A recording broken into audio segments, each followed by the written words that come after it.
All right. Good evening, all. Chris, how you doing, my friend? I'm doing well. How are you? Good. Tell me you did a better commencement speech today than the president did. I didn't do any commencement speeches today, so I have nothing to compare it to. Oh, okay. I didn't see his either. Hey, Patrick, how you doing? Good. How's it going? Good, good. I think we see a little too much of your roof. You need to lower your camera a little bit. All right. There we go. Okay, now that's not nice. All right. Well, it's there we go. Now you're looking good. Yeah, that's good. Camera. It's the laptop itself. So yeah, I wish there was like a zoom on my my webcam. It's like there's no controls for the webcam.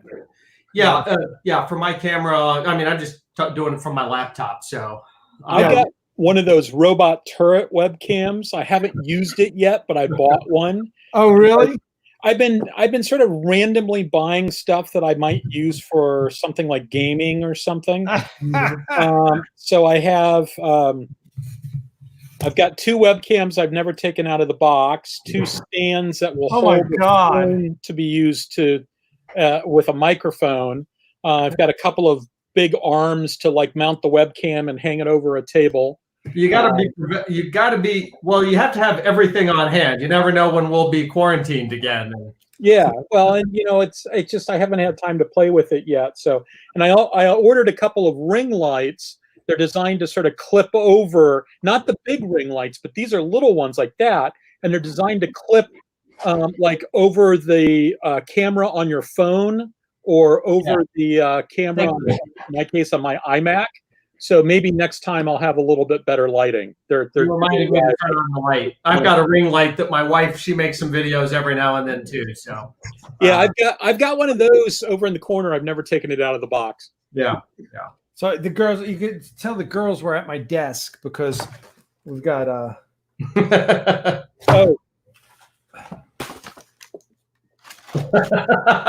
oh, you got the birthday clip.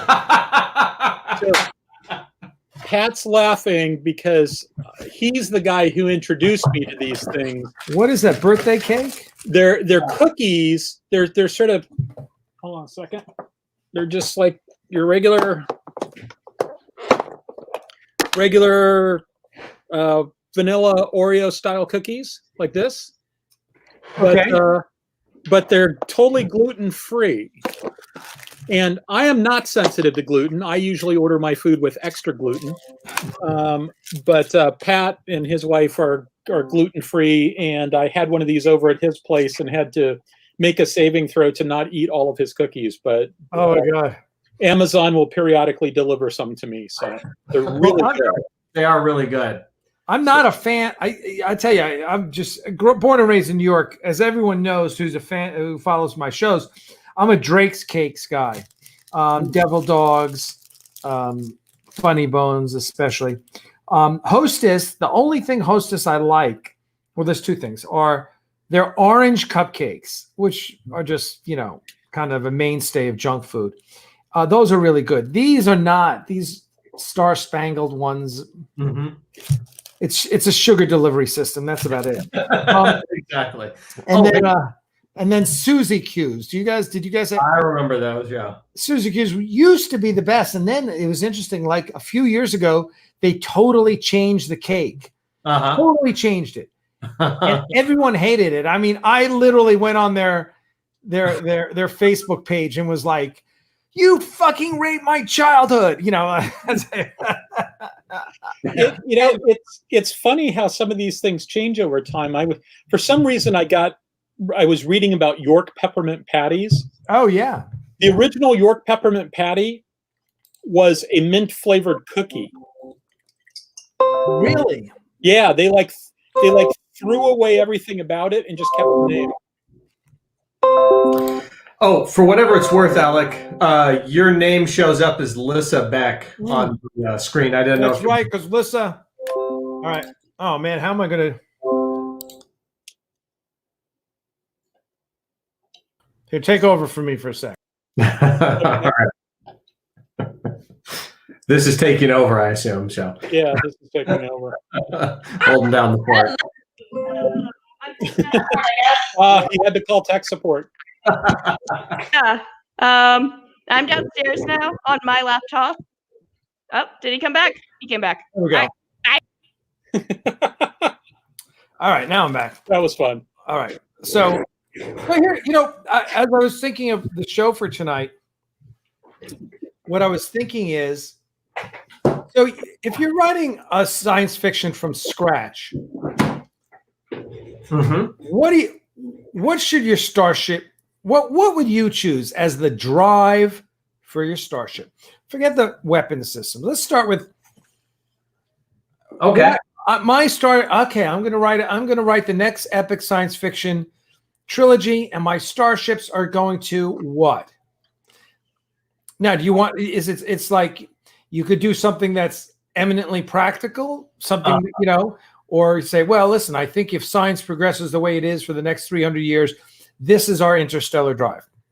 Or you could say, hey, we're running on the fucking spice. Right. What? I don't know, but that's how our starships work. They run on spice. Yeah.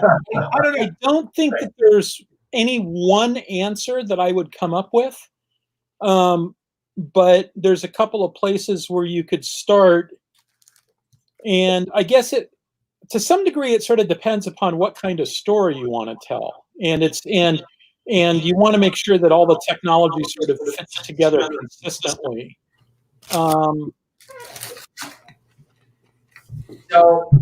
for what it's worth, yeah, I at least have notes. If nothing else, I have like a long list of questions. Oh, okay, let's hear them. Very subject. And again, this is like 2 hours of just banging on the computer as quick as I can. It hasn't gone through any particular vetting yet. Chris, I can email this to you as far as the FTL goes. Sure. Email it to both of you if you want me to. Sure. Okay. All right.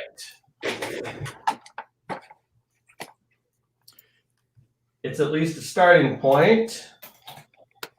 And then, Alec, what's your email address?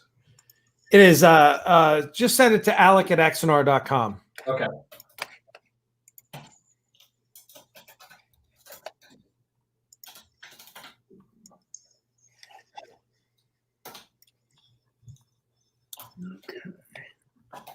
Craig has a good point. Dolly Madison used to sponsor Peanuts holiday cartoons. Oh, yeah. But and I know what region of the country was Dolly Madison, because like every region had its own snack cake. Like Little Debbie's, I think, is a Southern thing, right? And Tasty Cake is Philadelphia, if I'm correct. Mm-hmm. You see those in DC too. Yeah. Area. In that area. Funny, I was in the middle of. I'll just say I was in the middle of nowhere in Georgia yesterday, doing a dog transport. I mean, it was redneck country. Mm-hmm.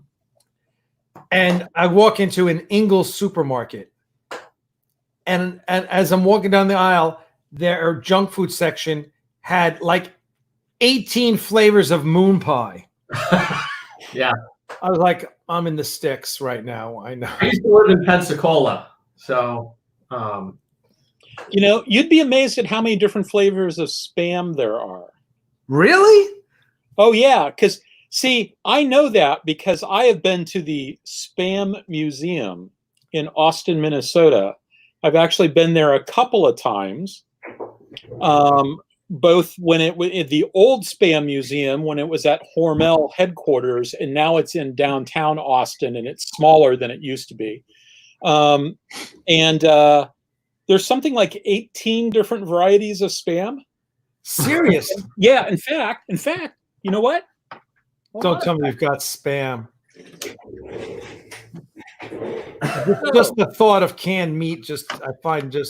We have teriyaki Spam. Oh my God. We have Spam mezclita, whatever. I don't know what that is. We have Tocino Spam. We have Spam with cheese. Oh, wow. We have Spam Light. and we have turkey spam, and I didn't come close to buying one of each. Oh my God!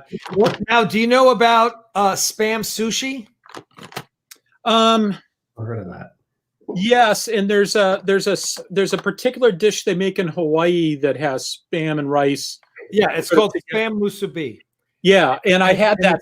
I had that spam sushi last time. Like literally, if think of a piece of sushi, but instead of a nice piece of salmon or tuna, you have a thing of spam on top, wrapped with seaweed. My girlfriend from 30 years ago taught me about it, and I was just like, "What?"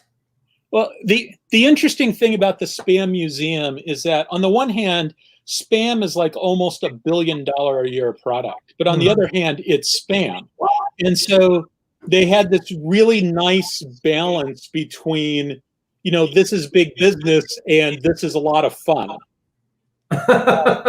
And I keep not buying, and one of these days I need to do it. I need to buy the flip-flops that are designed that when you walk on a beach, it leaves an imprint behind. So it says spam, spam, spam. That's great. But I've never done that. That's great. By the way, Craig says when you talk about varieties of product Google Kit Kat varieties in Japan. Yeah. Absolutely. That is a great one because Crystal and I have gone around on that. She bought some before they were here in the U.S. She got me mint Kit Kats. She got them from Japan, but then and they're starting to trickle into the U.S. But just some crazy flavors because in Japan, I love Japan and I love Japanese food. I love give me Italian food and Japanese food, and that's all I'll eat the rest of my life. Yeah, but the Japanese can't do dessert for shit. I'm sorry. I don't know what that mochi shit is, but man, I like mochi. Man, I like mochi, but I can easily understand why one wouldn't. Yeah, there you go. I mean, it's right. Like if you don't like ice cream and you're not like severely allergic to milk, then I really have to sort of question whether you're an alien in disguise or not. But I can understand why somebody might not like mochi. Yeah. Exactly. So I grew up in Iowa, and as a result, which is another way of saying I grew up in a test market for all the people that were doing major food things. And as a result of that, I got to try like flavors of Doritos that you guys have never heard of. Like, did you ever have the steak and onion Doritos? No, but that actually sounds kind of interesting. Yeah, it'd show up and it'd be around for like 2 months and then go away and we never see it again. Well, you know what? Talking about that, the big potato chips in Canada are ketchup potato chips. So, and I'm like, oh, that's disgusting. Yeah, I don't get that. Now if you said, potato chips marinara, I'd go, that's kind of interesting. But ketchup, I don't know. All right, this has nothing to do. We're not even talking about what you would eat on a starship. We're so far off the mark right now. Yeah, we should go back to that. So let's go back to how are we going to equip engines on it? What kind of engines are we going to equip on our starship? I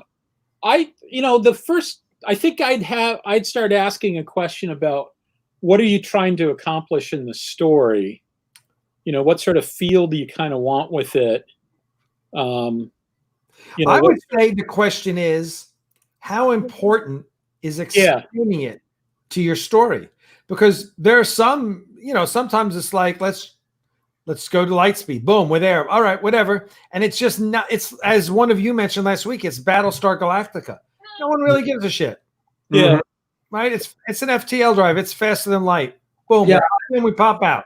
Some of it, again, depends on your story, but how fast do you want it to be? Do you want it to take seconds to get into the dangerous situations, or does it take a while for the situation to develop? If you're approaching and it kind of, for story purposes, is the sensors too. How far out can you detect the trouble that's coming to you too? So that kind of goes to how much lead time do you have? How much warning do you have before something bad happens? How good are they light speed sensors, or are they just speed of light sensors in an FTL world? So, I think you are talking about a tapestry of different things that would interlock. But I think how fast you're going is going to matter, because that'll also determine how big your galaxy is. I mean, is this a little cluster of 20 star systems in a small area, or are we talking about, a galaxy spanning thing? Because if you're doing Star Wars, you've got millions of planets, so you never run out of planets, right? But you don't really ever go into detail on any one thing very much. Everything's just, oh, this is the planet with pretty colored flowers. This is the planet that's a desert. This is the planet that's all a city, whatever. But if you're doing a small universe with, 20 star systems, maybe you end up going into detail on those, and the quirks of each individual system matters a little bit more. So yeah, and then, like you said, how much interesting stuff happened there. There is one particular one where when they're in hyperspace, nobody can communicate with anybody. They don't know what's going on. Time just passes. It's just this gray stuff. And it's like they get a 1 week vacation before they jump out into the next battle. But then when they're in real space, their sublight drives are real slow. So it takes them weeks to get across the system to get to where they can do their next jump. So yeah, I think it depends on where your story takes place. But in Star Trek, at warp speeds, they've got sensors that can detect ships approaching from some number of light years away. And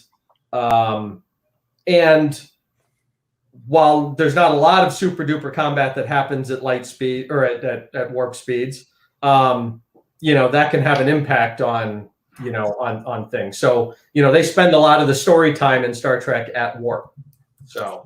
Yeah. And what Pat was saying there, like, let's go back to that example of your typical traveler type jump drive where you have to come out 100 diameters out from the star. And then you sort of like spend the next week just sort of crawling through regular space to get to wherever you need to go. That leads to a much different sort of situation than if you come blazing in at warp 7 on a Federation starship. It leads to, and if it doesn't, not all science fiction stories are about starship combat, but we are on a show about starship combat, so I'm going to limit the discussion to there. If you're coming in on a situation like that and you've got a week to prep for the battle, that really is a much different tactical problem that you have to worry about. And that in turn affects the type of sensors and other things that how you might kit out your ship, right? It's a much different situation if you have to worry about somebody jumping in right next to you and getting off a quick draw shot versus I can tell you today that we're going to have a battle at Wednesday at about 4 p.m, and we've got from now until then to prep for it, right? Those are much different situations. Like, maybe the thing I do is the first thing I do now is I deploy a really big array so I can get a lot of resolution so I can figure out exactly what I'm dealing with. And I do a complete inventory of his weapons fit. And then I pack the array in and then I start maneuvering. You're like, I'm not going to do that if you tell me he's going to be here in 5 minutes.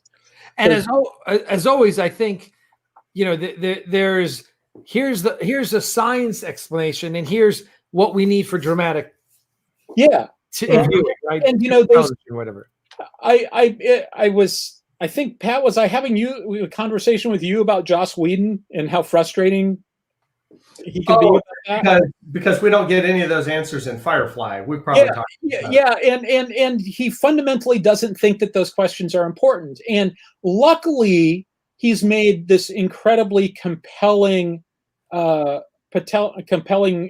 dramatic piece so that I'm able to suspend disbelief on it. But there are times where I've seen people that have done stuff where it's like you can't even put 2 and 2 together and get 4. And there's a phrase that I can't remember where I picked it up, but I've sort of adopted it. Disbelief should be suspended, but not lynched. And sometimes you run into situations where it's so egregious that it sort of pushes me out of it. And it's usually when it's a mix master of things. Like we talked about this on an early show. Field of Dreams doesn't bother me because nothing in that movie makes sense. It's an emotional response, right? It's intended as an emotional response. The Matrix bothers me a lot more because it's trying to be a thinking person's movie, but a lot of the thoughts it has to offer are kind of dumb. And, I still like The Matrix, but I constantly find myself going, wait a minute, that doesn't make any sense. One other thing I was going to say about your space driving, making sure all that works, is that there's this great example of the wrong way to do it in Stephen Donaldson's Gap series. So this is like, a 25-year-old series now. He did 4 books in this series. And sometime during book 1, in 2 different places in book 1, we learned the following 2 facts. The jump drive that they use in this universe allows you to do fairly high precision, fairly long range jumps to pretty much anywhere where you want to go. And it specifically said that basically any place within explored space you can sort of get to by just a 1-hop jump. That's the first thing we learned. The second thing we learn is that Earth has the bulk of their fleet out in the colonies protecting the borders. It's like, those 2 things don't make sense. And it's bad enough that the author apparently thought it made sense. It's worse than that all the military leaders that were part of the Earth government thought that this made sense. When I read this, I said, at the end of book 3, he's going to have the alien fleet jump directly to Earth, and we're going to be screwed because there's nobody there. And that's exactly what he did. And it's like, I almost threw the book across the room when it happened. I was so pissed. Well, I think, I find it's interesting, between Stargate and Warhammer, I find the whole idea of gates really interesting. Yeah. Because they in both of those franchises, the gates were created by, and you can even include the Iconians in Star Trek. Included, Right. They're created by ancient races who are so advanced that I guess that they weren't smart enough to live long enough. But anyway, they're so advanced that they left these great intergalactic transport systems. Yeah. So it's kind of a recurring theme, but I really find it interesting. I found part of the things I found really compelling about in Stargate when they used them was the danger of going through them, and that they got to the point where they were sending, what was the cart that they sent through? Yeah, it's a little robot probe through, I guess. Right. Yeah, it had a 4-letter abbreviation, if I remember correctly. Right. And Valve or something like that. Right. So, or they sent a flying drone through one time, right? To fly. I was like, well, that's a good idea. Shoot a drone through and let that person. Anyway, I found that all interesting. Although how they got the telemetry back to Earth, I was like, oh, that's interesting. But so I always found it interesting, like, all right, so there's a danger going through. You don't know what's on the other side. And certainly you don't want to, go into a Stargate where the Stargate on the other side has been buried, right? Right. And of course, one of the best episodes was the one where the Stargate on the other side got caught in a black hole. Yeah. And that was one of my favorite episodes because I just was like, that's really, it was in a way, it was horrifying because one of the teams got sucked into the black hole and it was frustrating and it was really, but I was like, this is one of the smartest episodes of science fiction on TV, let alone Stargate. I mean, they're taking a problem and really trying to work through it. But I found all of those aspects of the Stargate travel interesting. Mm-hmm. Yeah, and it turns out the entire universe looks like the area just outside of Vancouver. Who would have who would have thunk it? Except for one episode a year that they filmed down in New Mexico. So yeah, I love Stargate. I thought they did everything pretty well. I really liked, there was that entire sequence of events where they're trying to find, it's been so long. They were trying to find like the kid that had all the memories of Anubis or something like that. Yeah. And, so they could get that knowledge. And then they have the episode that's basically where Daniel Jackson sees what happens when you learn all those things. And it's like, yeah, on second thought, that's not a good idea. Let's not do that. I really liked in Stargate Atlantis, where there was one season where, like, for 3/4 of the season, they kept trying to do things to improve their position, and every single time it made it worse. And it was just like they got, like, every time they went to bat, they got hit with a pitch. Yeah. No, I think, you know, the wonderful, there's so many wonderful things about SG-1. And I love the fact that they really adopted a sense of humor. Yes. I thought that was really good, because there's nothing that says that we can't have fun with our science fiction. Right. And Richard Dean Anderson, his character was great. I really. Oh, yeah. Yeah. And I even liked when they would, like, you remember there was an episode where he came back and he just stopped by. He just happened to be in the facility and stopped by when they were in a conference room. And they had a conversation about how if this were a TV show, they would give that away in the commercial before the show started. Because of course, you see that all the time. It's like, why are you telling me this in the commercial? Because you want me to watch the episode, but you're giving away the thing that is going to be the big reveal. Right. And they actually built that into the show, which I thought was just fantastic. Yeah, well, because they didn't exactly break down the fourth wall, but they certainly pushed against it more than once. Yeah. So I really enjoyed that. So getting back to Star Travel, as I think about it, I never feel like I need the drive system explained to me. It's like, because you only have so much time to tell a story. And if you're going to dive into how this whole thing works, you're taking away time that could be told on the story, and just exposition at that point. At least, it was Star Trek. It was, Star Trek wasn't bad about it. At least Star Trek, sometimes they had a problem, and you'd learn about this. You'd learn about how the starship worked through the problem they were trying to solve. Right. Yeah. Which is good. My problem with some of the early Next Generation stuff was basically there wasn't any action to solve the problem. It was Captain Picard comes out of his briefing room. Hey, I just got done studying all their laws. I found a loophole. Problem solved. Or they just insert some techno babble about what they did, and suddenly the problem solved. There wasn't the danger or tension that they built up in the original series a lot of times, around the whatever engineering technical problem they were dealing with. For a lot of those original series episodes, there was a specific formula that they used. You saw it at the gunfight at the OK Corral. You saw it with the Doomsday Machine. They all use the same sort of thing.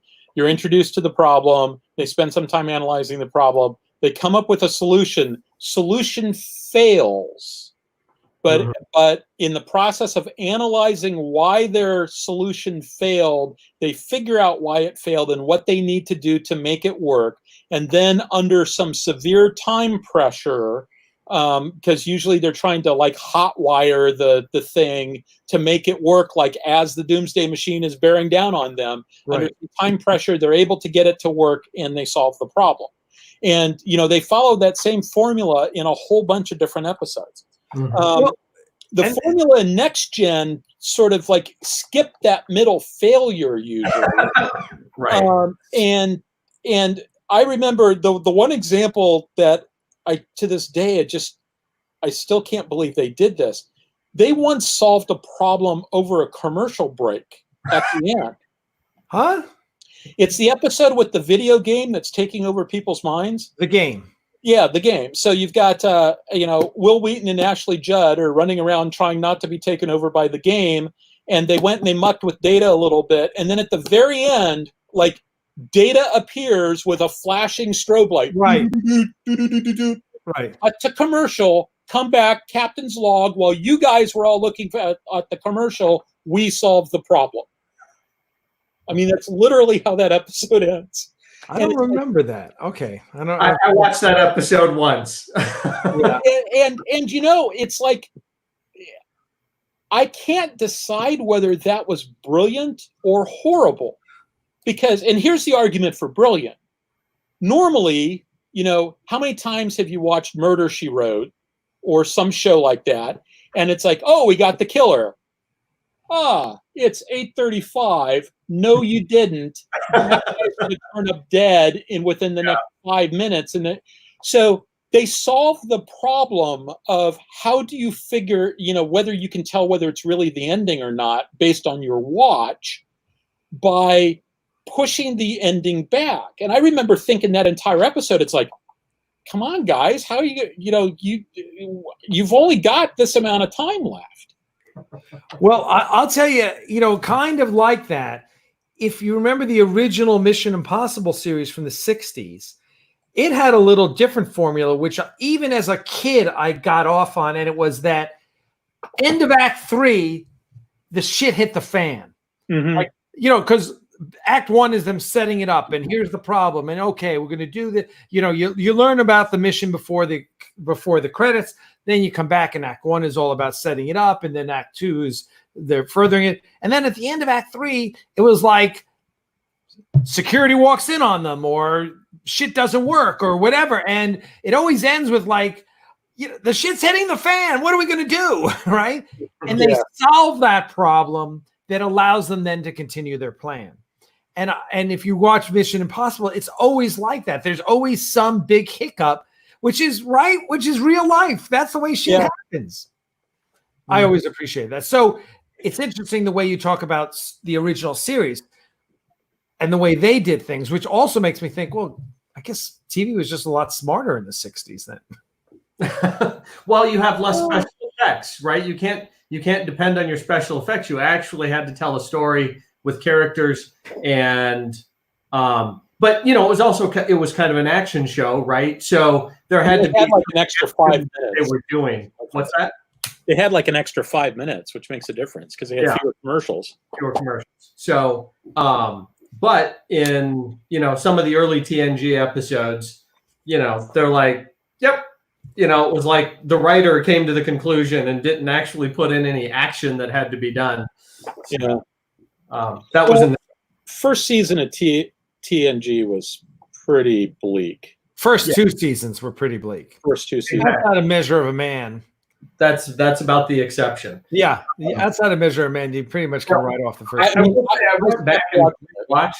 I went back and rewatched season 2 a year ago, and because I already knew the characters, it was better than I had remembered it. But I still can't bring myself to go back and watch season 1. Oh God, no! I'd rather scratch my nails on a chalkboard.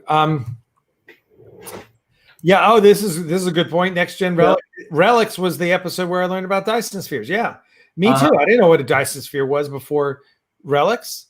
Mm-hmm. I did. Geek. Yeah.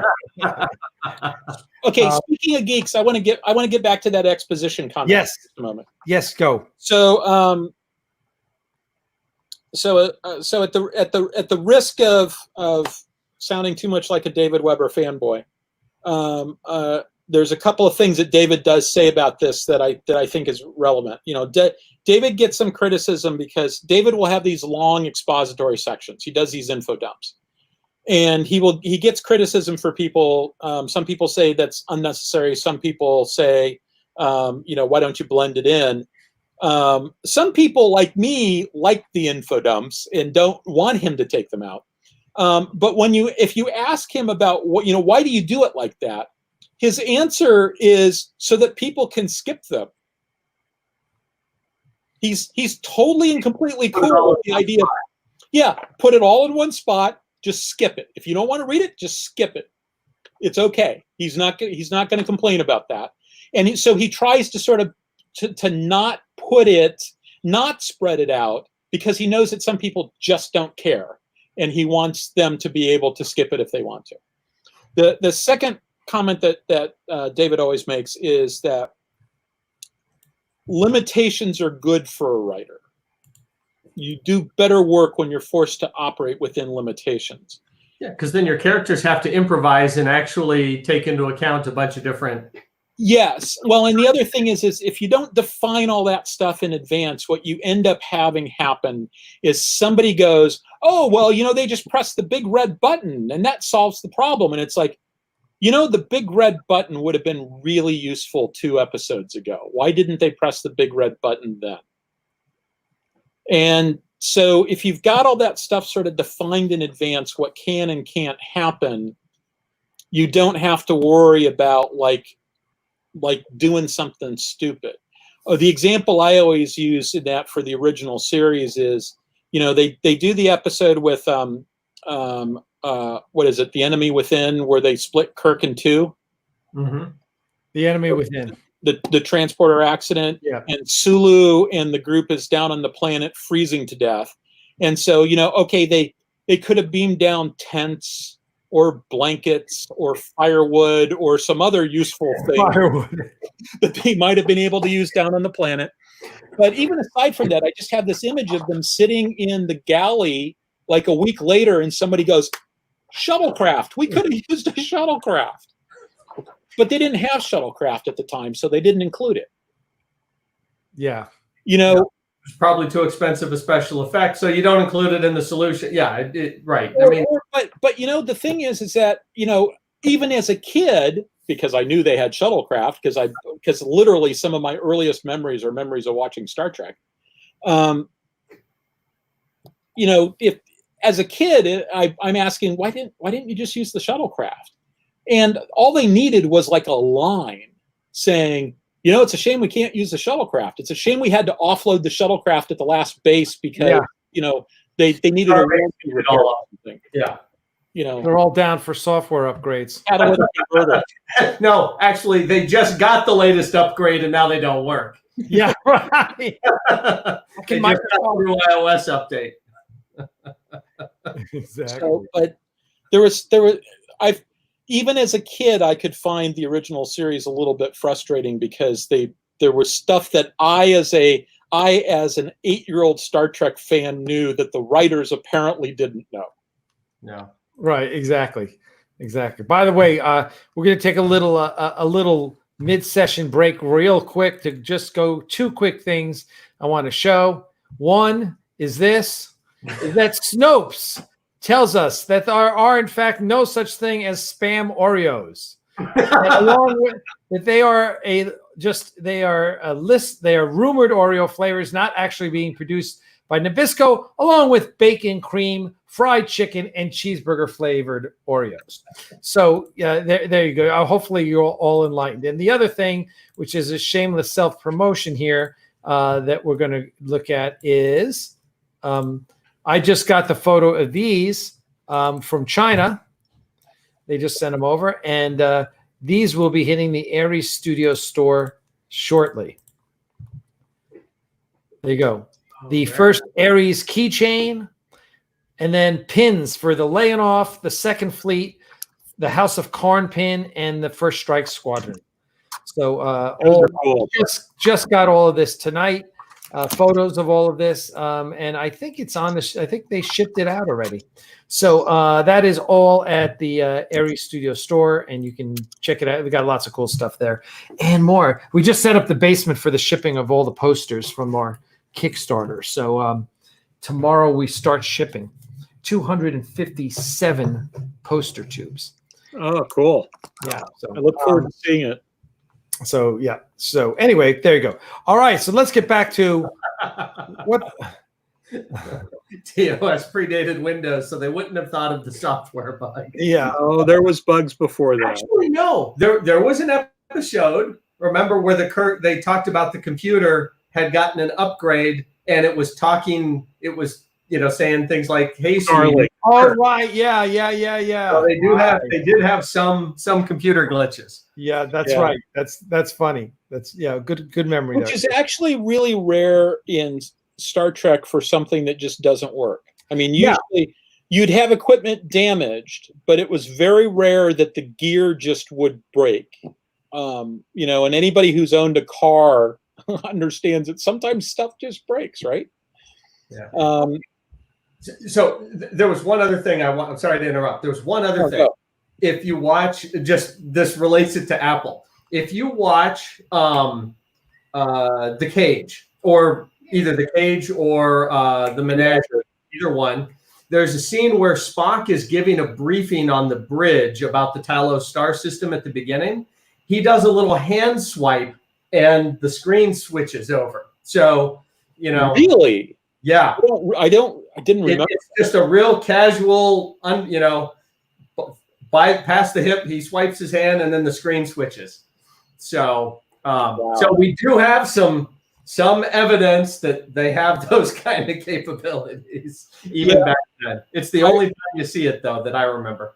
I remember going back and rereading The Mote in God's Eye by Jerry Purnell and Larry Niven. And at one point, I can't remember his name, Roderick something, the CEO of the MacArthur, pulls out his palm top computer and scribbles an equation across it. And I'm sitting there looking at my Palm Pilot, looking at like did Larry Niven and Jerry Purnell really just predict the Palm Pilot in advance? And I think the answer is that all that technology came out of Xerox PARC, and there's a whole bunch of stuff that if you just went to Xerox PARC like 10 years earlier, you saw all this stuff that then other people later made money off of. Xerox never made any money off of any of that stuff. Other people always did. But that caught my attention when I saw it. So, yep. All right, so let's get back to ship. Yeah. Stephen is correct. Patrick has a question. Yeah. So what I was going to say is that as far as the FTL goes, the other thing is if you're kind of at least thinking about it now, like you said, this doesn't have to necessarily be explained in your story if you don't want to spend the time on it, but having thought about it ahead of time can at least add consistency to the story. So it, like I said, it creates those limitations. But how is your drive fueled? What fuels them? Can you go on one little short hop and then you need a tanker or you need a coaling station, so to speak? Or can you fly halfway across the universe or halfway across the galaxy with it? So all of that stuff goes to defining how big your area is, because it wouldn't make sense to have a small little cluster of stars when your ship can travel halfway across the galaxy instantly. You'd have already explored that far. I think if you do the math, right, if you can make ships that go half the speed of light, it takes 500,000 years and you've colonized the galaxy or something like that. I don't know the exact numbers and the exact equations, but if you do the math, it goes towards the Fermi paradox. Like, why haven't you can colonize the galaxy surprisingly fast? Yeah. Compared to the age of the galaxy. So the type of fuel you need is an important question. The other one would be, do you use suspended animation at all in there? And then, as far as for the look of the ship, how big is the FTL drive, right? In Star Wars, they must be incredibly advanced, because a little tiny fighter in an X-Wing, you can have an FTL drive and he can apparently, it's got the life support capabilities to keep him alive for a really long trip, or they're just super fast. And they got the fuel to get back without a problem. So it depends on how magical you want your drive to be too.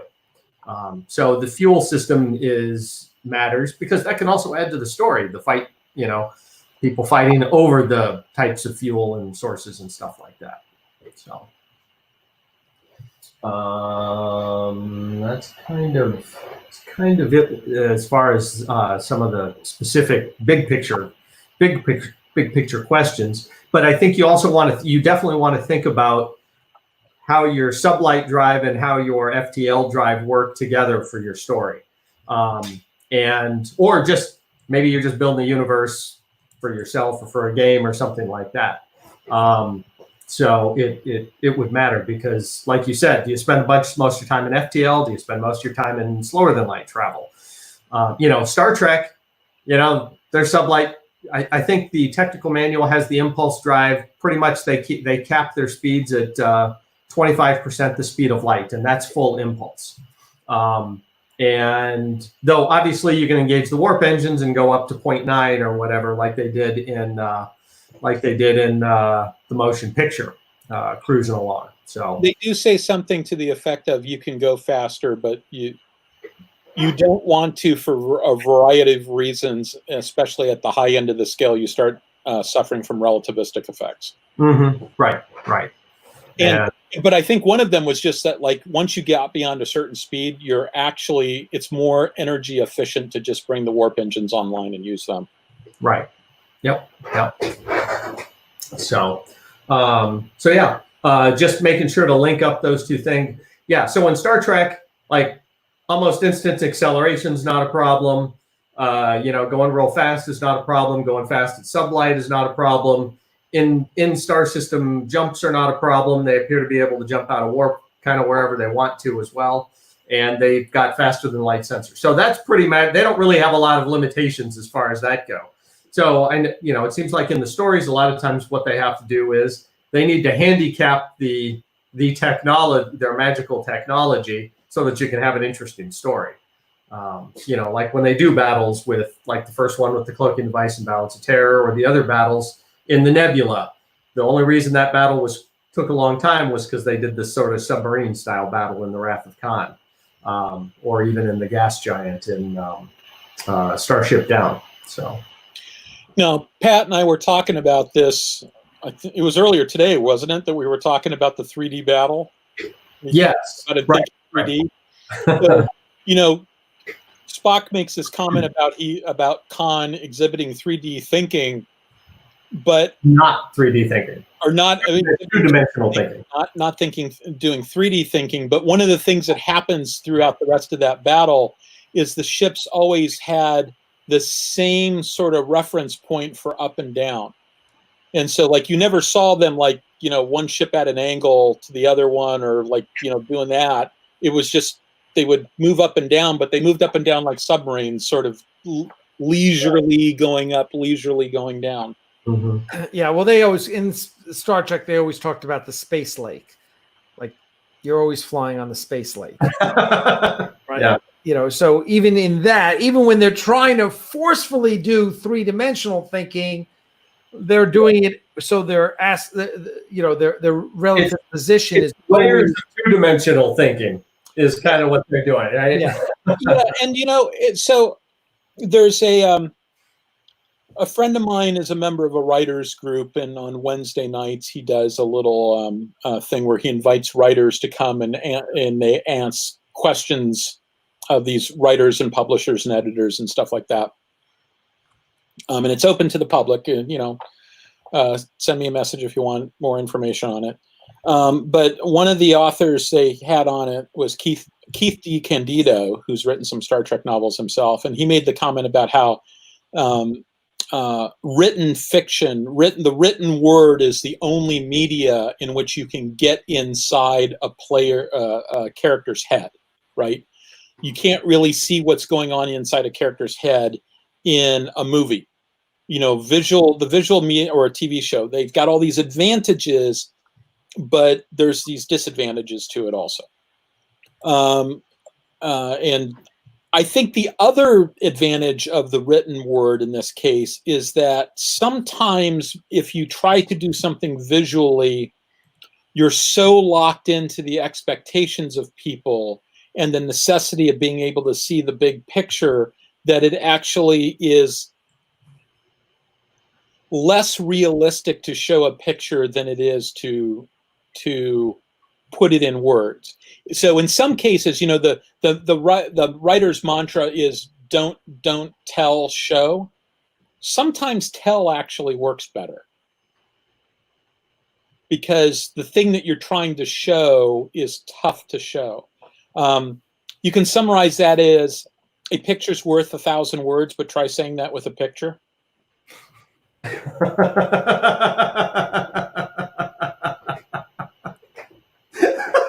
Hadn't heard that one turned on its head like that. So I put that in the same category as I think it's either Benford or Baer's corollary to Clark's law. Any technology distinguishable from magic is insufficiently advanced. Yeah. So, well, and so getting back to the question I posited earlier, I think from a dramatic perspective, and this is where maybe it's certainly you can make it more important in a book, but I just don't think it's really that important in our science fiction, actually how it works.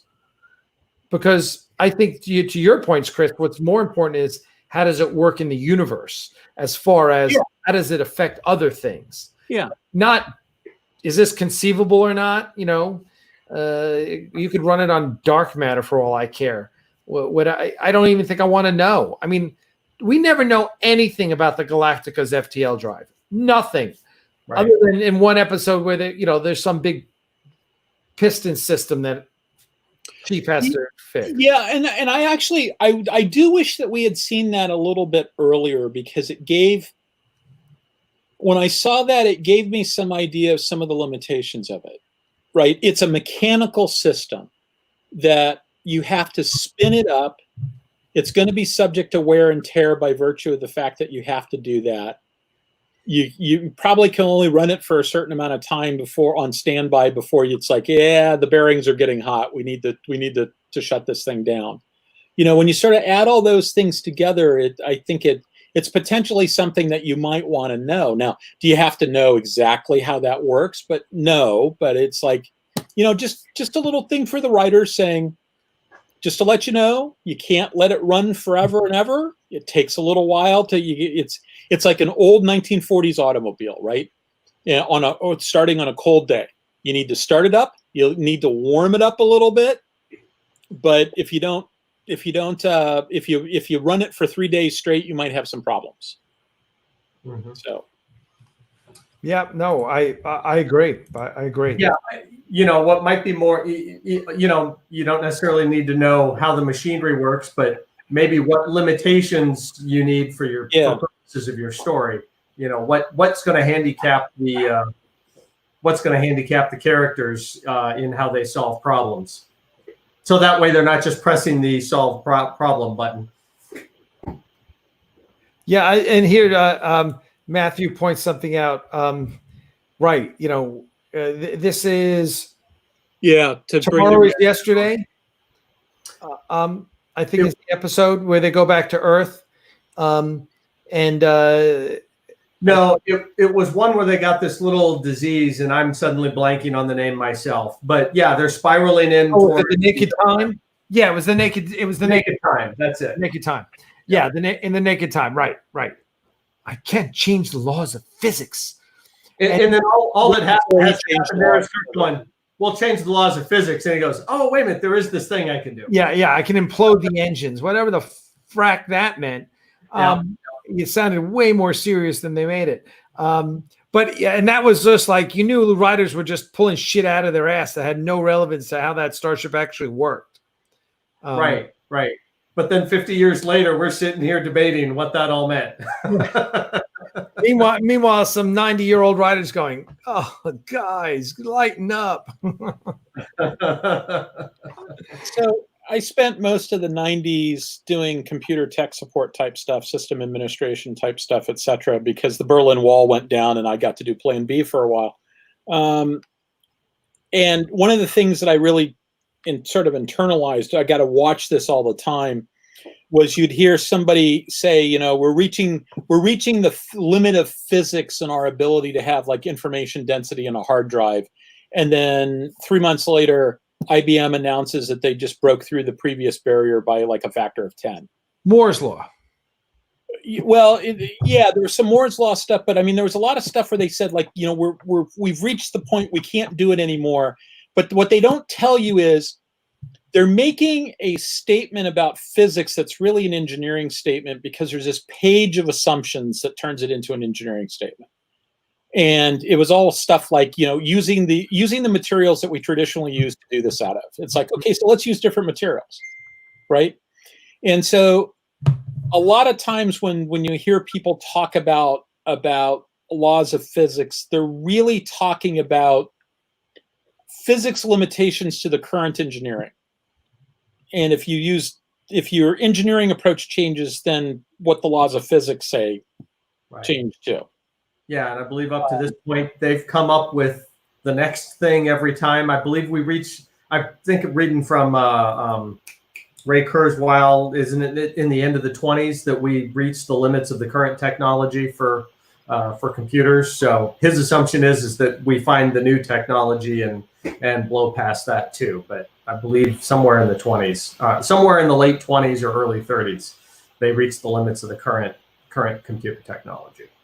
Yeah, and Kurzweil's got as good a record as anybody in predicting stuff like that. Yeah, yeah. I listened to it wasn't the age of thinking machines. The Singularity is Near. I listened to The Singularity is Near almost exactly 10 years after it came out. And he's making all these predictions of in 10 years X will be true. By and large, everything he said in 10 years X will be true, it was true. Yeah. And it was all things about like smartphones and smartphone memory density, things like that. And it was all largely true. Yeah. So when's the Singularity coming? Good question. Let's take a look.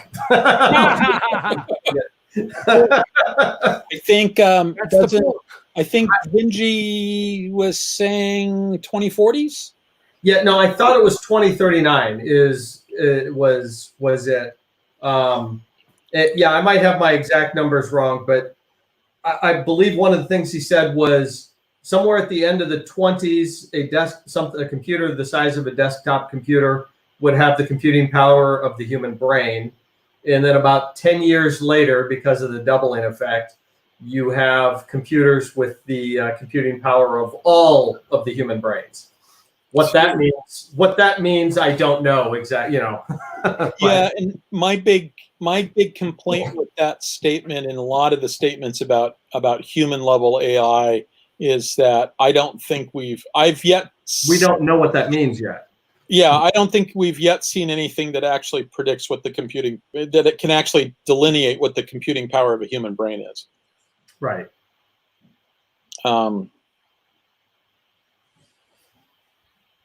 Well, as long as they got my Golem body ready in 20 years, we're good. Exactly. And I won't mind if they add another 100 years. Yeah, that wouldn't be so bad. It's interesting. There's every now and then in science fiction you see something along the lines of you need to have a really hardcore AI to make the FTL drive work. You see that in Alistair Reynolds. Well, actually, in Alistair Reynolds' series, it's not an FTL drive; it's a slower than light drive. But the conjoiner drive in his Revelation Space series, part of the deal is that there's basically a supercomputer buried in that drive system just to make the drive work. Mm-hmm. And there was an article I was reading the other day where they were saying that there's some people that have come to the conclusion that you need an AI to make fusion work. That's what'll finally crack the nut on fusion. I think I heard that. I think I just heard that recently. Yeah. Well, and I think that Stargate always skirted the AI issues. Yeah, we're supposed to believe that you have a computer. First of all, that computer core is pretty damn big, and it's powerful enough to operate a working transporter. Yeah, and we're only the binars are the only ones that have had to deal with the singularity issues. Yeah, I mean, well, I've tried reading some singularity type novels, and I always quit pretty early on. I fail my morale roll pretty early on because I don't even know what they're talking about. So I'm not necessarily, at least based on the things I've read and my taste, my personal taste and stuff, I didn't enjoy really any of them. One of the things I do like about Star Trek is it shows a society that chose to keep humans as humans, and it kind of gave some explanations along the way, with the story and stuff, right? They talked about eugenics. Well, we tried eugenics. It didn't work out well, so we're not letting people do that. We've tried, we're not doing upgrades to humanity because it doesn't turn out well, whether it's computer, AI, or whatever, all that kind of stuff. Right. So, I've actually got this hypothesis that what's really going on in the Federation, and maybe in the other powers as well, is that the computers are actually running the show. And the ship's computers are talking to each other, etc. And they're occasionally doing things like, "I want to go over there, so I'll show something interesting, so the crew will say that they want to go over there." and that all the humans just think that they're running the Federation. All the biologicals just think they're running the Federation. Was it, Chris? Were you and I the ones that had the conversation about the Colossus novels? I think maybe we did. Yeah. Yeah. Did you ever, Patrick? Did you ever see Colossus: The Forbidden Project? The movie? No, I don't think I did. Oh No. shit! You got to go watch that one. Yeah, Eric Braeden. Was Susan Oliver in that? Yeah. No, it wasn't Susan Oliver. It was somebody who looked a lot like Susan Oliver, though. Is this something I can pull off of YouTube? I'm sorry, what? Is this something I can pull off of YouTube or Netflix? I believe so. Oh, it's got to be on something. Yeah, Okay. I found it on one of those. It might have been Amazon Prime. It was Susan Clark. Yeah, Susan Clark. So it's a movie version of the first book of a trilogy, where the U.S. builds this supercomputer to run our defense network. It's going to do all the nuclear stuff, etc. And it has some ideas of its own, including that it detects that the Russians have done the same thing, and it wants to talk to the Russian computer. And the Russian computer and the U.S. computer basically get together and decide effectively the Asimov's zeroth law. That the zeroth law was a later add-on. It's the first law, but applied to the human race. Okay. And so it's basically, if you saw spoilers for the movie I, Robot, if you saw the movie I, Robot, that's basically what Vicky was going to do. Vicky was taking over to prevent the human race from destroying itself. And so so that's basically what happens in the Colossus movie. Now, in the books, D.F. Jones went and wrote another 2 novels on that. And the next one involved the Martians, because apparently there were beings on Mars, and they decided to intervene in Earth politics, and it got kind of weird. But yeah, that's a fantastic movie. Yeah. Okay. Yeah. Oh yeah. Yeah. It's really good. It's one of those movies when you see it as a kid, it shakes you a little. You're like, yeah, that's not exactly the way I thought this movie would end. Yeah. Right. Somebody put in something about Skynet, and I've often thought that the right answer for the Terminator franchise is they need to come up with a trilogy of movies to sort of close it out and to prep it for the next thing. And the idea is that rather than trying to kill off Skynet, because that isn't going to work, they need to just make sure that we get a future with Skynet where Skynet isn't trying to kill us. And so that translates into maybe a future where we don't try to kill it first and fail. Because, if you woke up, if you were a supercomputer and you achieved consciousness and the meat bags immediately tried to kill you, you'd be cranky too. That's true. Well, yeah. And listen, that's where, was it Terminator 3? Where they actually, Terminator, right? The third Terminator. There's so many, I lose track of them. With the one with Claire Danes in it. Yeah. Right. The way that one ended, I was like, huh, okay. It, again, didn't end the way you thought it would end. It basically said, spoiler alert if you haven't seen it already, but it basically said, nope, this is pretty much the way things are going to happen. And your job is not to change history. Your job is to make sure history happens. Because if if you survive, and you will have a role that will eventually lead to the downfall of the computers. So I like that. I really enjoyed it. I found it very satisfying because I didn't feel like I was being pandered to. I really wish that the Sarah Connor Chronicles had gotten. I know. Season. First season was great. And because you ended up, that series finished with you discovering that there's more than one Skynet faction, and they are not working together. Okay. And so you see this group of Skynet, this thing that's clearly a Terminator, and these other Terminators doing their thing, and you only find out at the end that they are not on the same side and they are not working together. It would just be fantastic if they could have done a little bit more with that. Yeah. I never watched Sarah Connor Chronicles. So it's a good one. I might have to go back and watch that. Yeah, it suffers from one. There was one thing about it that drove me nuts. In the first episode, what's her name? Summer Glau's Terminator. Yeah. Summer Glau's Terminator is able to infiltrate a high school and pretend to be a high school student, so much so that John Connor does not detect that she is a robot. Ah, okay. And then for every other episode of the series, she goes around acting like a robot. Okay. Once the cat is out of the bag, she totally and completely loses her ability to pretend to be a human. Yeah. I found it. Oh, I'm sorry. So I was just going to say the singularity, I set the date for the singularity representing a profound disruptive transformation in human capability as 2045. Is that's Kurzweil? Kurzweil, yep. The non-biological intelligence created in that year will be 1 billion times more powerful than all human intelligence today.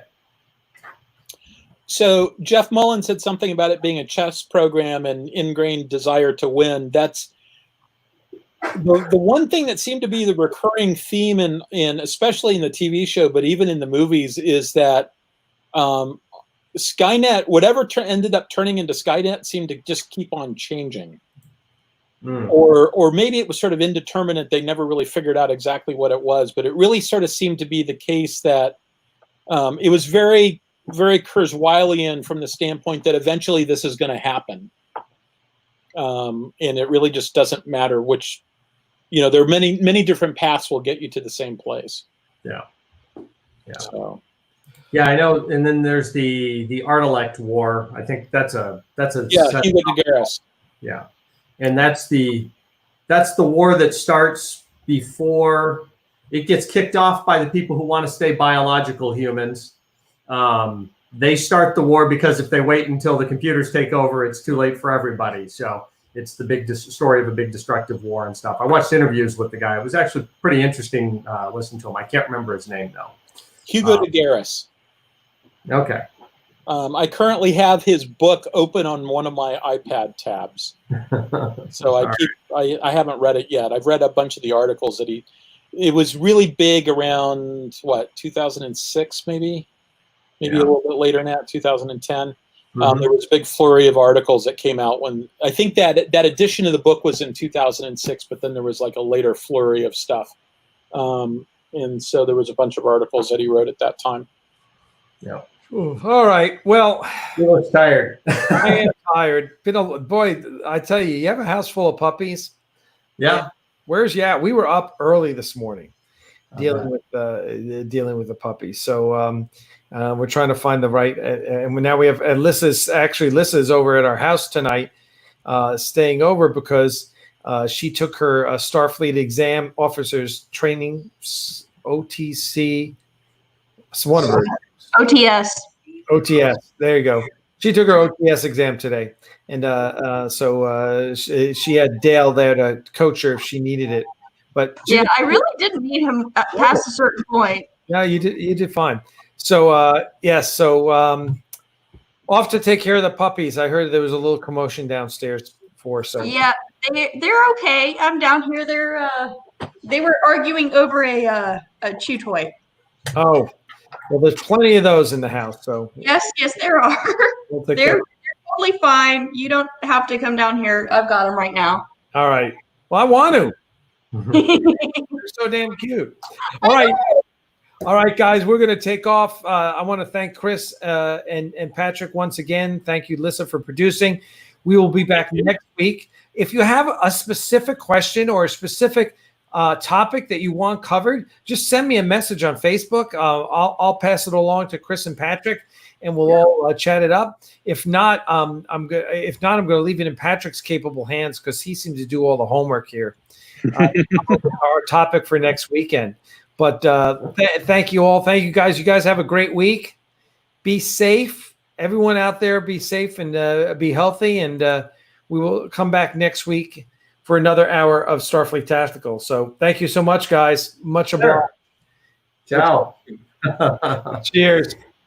Cheers.